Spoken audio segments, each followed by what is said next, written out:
Hello and welcome to Just One More Watch, and welcome today to another watch boxing head to head. No Rocky music in the intro because they demonetized my last video as a consequence, and we don't want to get any copyright strikes now, do we? That would be very naughty indeed. Anyway, today it's a grudge match between two members of the same family, both Seiko dive watches, the legendary SKX and the new kid on the block, the Seiko Mini Turtle. Everybody loves the SKX. In fact, you've probably got several lurking in your drawers already. Nobody loves the Mini Turtle. It doesn't seem to have captured the imagination in the way that Seiko dive watches generally do, which I think is a shame. But the question today is it better than the mighty SKX? Let's flip the camera and find out. Seconds out, round one. Well, how do you compare two watches that really are so similar in a lot of ways? They're both 200 meter ISO certified dive watches on stainless steel bracelets from the same manufacturer, featuring the same crystal material, etc, etc. I think the answer is with difficulty. I'm always up for modifying this format. So we don't have 10 rounds today, we've got 8 rounds, but 2 of them are double weighted, those being movement up at the top there and price / value down at the bottom there. So we do have a final score out of 100, which is rather convenient as always. What are we not going to be talking about today? Well, obviously brand is not going to feature as a category because they're both Seikos. I am also not going to talk about the crystal because it is Seiko's proprietary hardlex. It is to all intents and purposes identical. And I'm also not going to be talking about the bezel and the bezel inserts. Both 120 click unidirectional rotating dive time bezels with aluminium inserts and a loom pip. The actions on both is almost indistinguishable, so they would have got the same marks anyway. That's why I'm only going to do 8 categories today with 2 double weighted. Alright, let's start as we always do with movement. That'll hopefully add a bit of context as well about the scoring system. So the SKX gets a 5, the Mini Turtle already 4 points ahead because it's double weighted, remember, with a 7. The Seiko SKX features the 7S26 movement. Now the 7S26 debuted alongside the SKX in 1996. That means they've been making these things for 23 years. That means that these movements are rather out of date. They do not hack, they do not hand wind. I think everybody's biggest bugbear with this watch is the outdated movement. Some people, the lack of hacking is going to upset you. If you like to set your watch exactly to the second, you're not going to be able to do that effectively with this one. For me, it's the lack of hand winding. If you wear a watch in rotation, it's great to be able to pick it up, set the time, give it a good wind, knowing that you've already got about 20 hours worth of charge in your watch. You can get on with your day.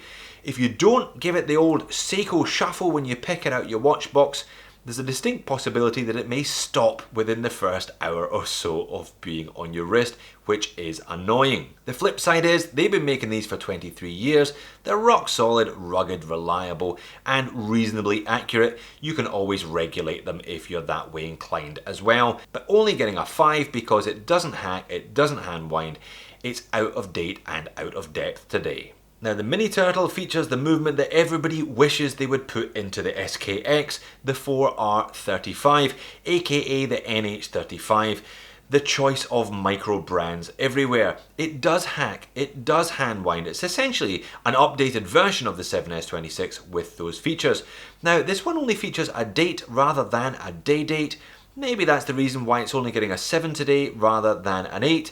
It's still a fairly basic movement after all. 21,600 vibrations per hour, so 6 ticks of the second hand per second, around a 40-hour power reserve. It's not a stellar movement, but it's better than the 7S26, hence the 7. Alright, next up it's build quality. Seiko are known to make good solid cases and both of these watches score highly. SKX gets a 7, Mini Turtle pulling a little bit further ahead with an 8. You would definitely describe the SKX as solid rather than spectacular, but it's a nicely made watch. Kind of circular brushing on the lugs, transitioning into a nice smooth polish on the side. We've got some crown guards here. That does mean to say the crown is not all that easy to unscrew and then rescrew. It does take a little bit of effort, but the payback is you're less likely to damage the crown stem in the event of an accident. Bezel action, as discussed, is fairly solid, kind of semi coin edge bezel there, and you've got that nice Seiko wave on a very smooth stainless steel caseback. All of this, you know, they've honed this design over many years. Super comfortable, solid 7 out of 10. The Mini Turtle is another watch that comes from a long line of similar watches. Again, a design that has been refined and polished over the years. Just feels a little bit sharper throughout than the SKX, sharper made that is, again very smooth. Brushing's a little bit nicer, polish also feels similarly, just a notch above. No crown guards on this one, but the crown is very easy to operate as a consequence, so a little bit of a negative, a little bit of a positive there. Overall though, drilled lugs make this one a real treat if you're swapping it out. Just giving it the edge over the SKX, this gets an 8 out of 10 for build quality. On to the bracelets then. Now the SKX on the bracelet always causes a bit of controversy. Some people either adore that rattly Jubilee or can't wait to get home, put it in the bin and add on a strap code or an Uncle Seiko alternative instead. Regardless of whether you're a lover or a hater, I'm going to try and be quite objective about the bracelet today. It's not all that special. It gets a 6. The Mini Turtle, again, a much stronger 8. Now, I must admit, I am a fan of the original Seiko Jubilee Shock Horror, but, you know, there's no escaping. It is very basic in its construction.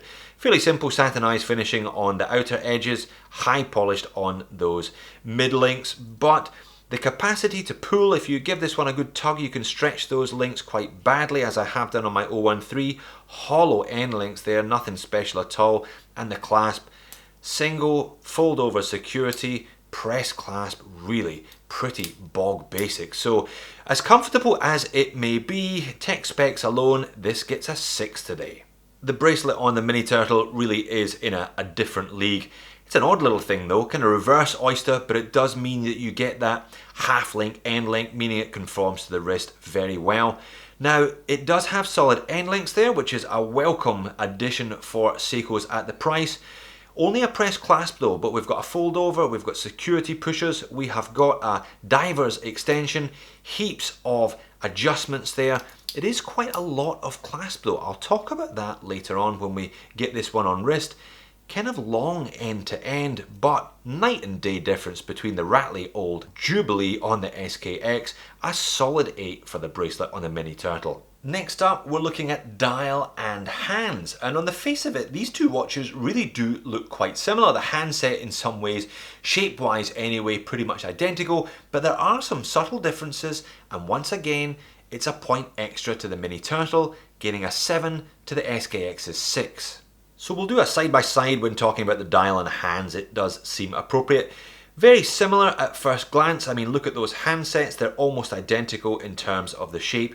Both of them have that blacked out, counterbalanced lollipop second hand, which looks a little bit disconcerting at night time, but it makes sense during the day. Both just printed dials, no applied indices here, but nice large indices. I think the SKX looks a touch cleaner.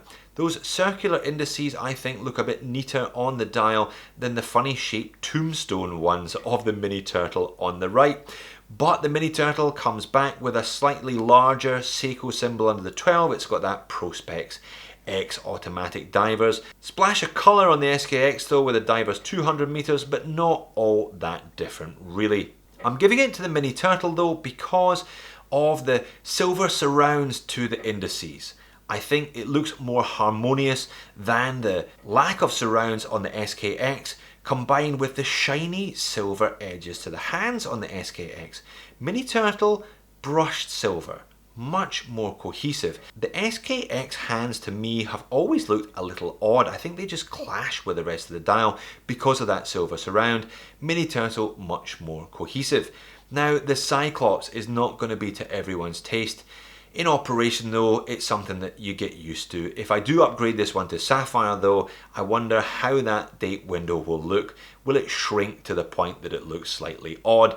But I'm definitely giving this one to the Mini Turtle. and a more attractive and cohesive design overall thanks to the polished hands and the silver surrounds on the indices. There is a bit of a pattern emerging then here. The Mini Turtle, not massively but significantly better in every area than the SKX, and so it should be. It is a newer watch after all. What about the Loom then? Well, similar pattern here. Both of them are fantastic, but the Mini Turtle even more fantastic than the SKX.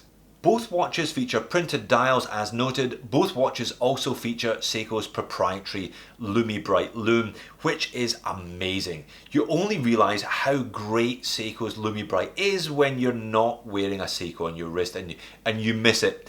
I think though you can see when you look at these dials there's a little bit more depth to the printing on the Mini Turtle, allowing it to be brighter initially and just to hang on longer than the SKX.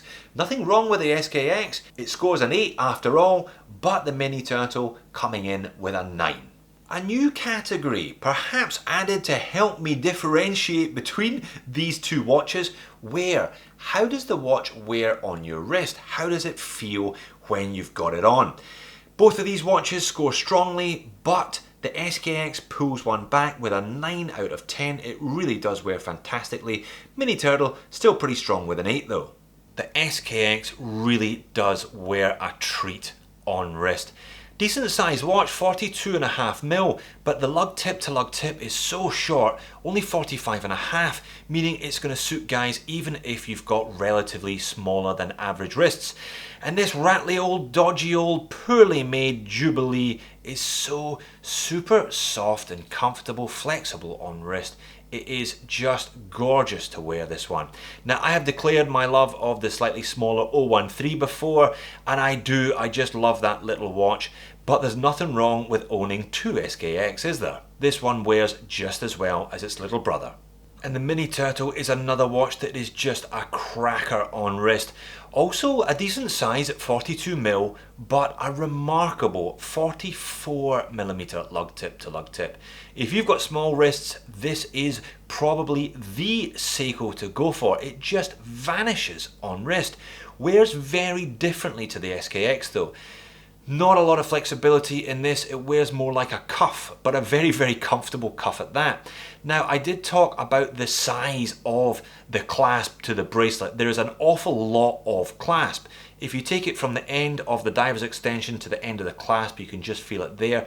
There's a huge amount, relatively speaking. I haven't seen a watch with this much clasp on the bottom end of your wrist before, but it is so nicely curved, curved underneath, curved on top. It really holds the watch beautifully balanced. So another cracking watch to wear, 8 out of 10, the Mini Turtle. Alright, two watches that wear just beautifully, but which one has the X factor? That little bit of extra cachet, the je ne sais quoi that takes it up a notch? Well, you know, of course, it's the Seiko SKX. It has got 20 odd years of history behind it, and I promise I'm not going to mention Robert Redford, but it gets an 8 out of 10. Perhaps in part due to the fact that guys like me on YouTube are always pumping it up, and everybody has one. These things are just ubiquitous. Just about everybody's got an SKX lurking in their collection somewhere. The Mini Turtle doesn't lack lineage. It comes from a good line of watches after all, but it's only been on the market a year. Perhaps it hasn't built up a reputation in its own right. It only scores a 6 today, therefore. Alright, final category, price/value, another double weighted category. Now take a deep breath and focus for the next couple of minutes because it's going to get a little bit complicated here, I'm afraid. For a start, I've got two different scores for the Mini Turtle. Price, I think, is a crucial factor in which of these two watches will end up on your wrist if you're going to be picking one of them up. And my overall judgment today of the two pieces definitely hinges on price. I'll talk about the SKX first because it's fairly simple. A 7 out of 10. You can pick these up on Amazon USA all day long for around $200 on that Jubilee bracelet. The only reason I can see you going for the rubber strap is if you are genuinely putting it over a wetsuit at the weekend. The rubber strap is a bit masochistic, don't bother. buy the Jubilee. I can pick the SKX up in Australia for 275 Aussie dollars on eBay from an Aussie vendor, again all day long, no problems. That converted into US dollars is pretty much 200, so the value equation is comparable today. Mini Turtle, what's going on? I've got a Jody price, giving it a 9 out of 10, and a regular price, giving it 5 out of 10. I bought my Mini Turtle just before Christmas for 337 Aussie dollars. An absolutely stellar price. It popped up on my mobile phone on Christmas Eve and I jumped on it within minutes. I could not resist it at that price. Now, 337 Aussie dollars is about 240 US dollars, which is a killer price for the Mini Turtle, given the quality on offer. Now, 337 for the Mini Turtle, 275 for the SKX, only about 60 Aussie dollars, 40 US dollars between these two watches. The Mini Turtle makes a really strong case for itself at that price. The only problem is you can't buy it at that price. I don't know what Seiko have done with the pricing of this one. Perhaps it's because they've only made 500,000 of them. They've only been making them for a year or whatever, and they haven't got the value out of the machines that they use to make them. They haven't got their value out of the tooling or something. But I just don't think they've got the price right. The regular price that Starbuy, where I bought this one, because I know you're going to ask me, they have it at 450 Aussie dollars. So over 100 difference. I did get a killer deal, as I said. Now that is 340 US dollars if you're converting it into US. 340 US, 200 US. You know, it's 60% more. So at the regular price, it gets a 5 out of 10. I just don't think there's decent value for money in the Mini Turtle at the regular price. Have a look at some of these prices on Amazon.com and on eBay.com. It's hard to find a Mini Turtle at a decent price, and I just don't quite understand it. You can find a regular turtle for much less than you can find a Mini Turtle. Surely that's a problem. Surely there's a disconnect there in Seiko's pricing strategy. Why is the Mini Turtle more expensive than the Turtle? Answers on a postcard, please. Okay, I can calm down now. We've stopped talking about price. Where does that leave the totals then? Well, a solid enough 68 for the SKX. And you've got two different scores therefore for the Mini Turtle. I got it for a great price. I think it's amazing. 78 out of 100. I think for the small disparity in pricing between these two, it's a real no-brainer. The Mini Turtle better in just about every area at the price I paid. However, at the regular price of the Mini Turtle, once you add that price into account, it kind of takes a lot of the joy out of the Mini Turtle. Yes, it's a better watch in almost all areas, but it's also a damn sight more expensive at the current pricing. And if you've got a watch getting 68 for $200 or a watch getting 70 for about $340, what are you going to do? You're probably going to do the same as me. You're probably going to buy the cheap one and keep the money in your pocket, which I think is a great shame. So what's the take home today? Both fantastic watches. I mean, 20 odd years in production, the SKX is a legend, and so it should be. Dodgy movement to one side, it's a fairly strong offering across the board, and there's a reason they've sold these in incredible numbers. Mini Turtle, better in just about every area apart from the price. There was a rumour that the Mini Turtle was introduced in 2017 with a view to it eventually replacing the SKX. It's certainly a better watch, but if they want that to happen, they're gonna have to do something about the price. Thanks for watching. I'll see you in the next video.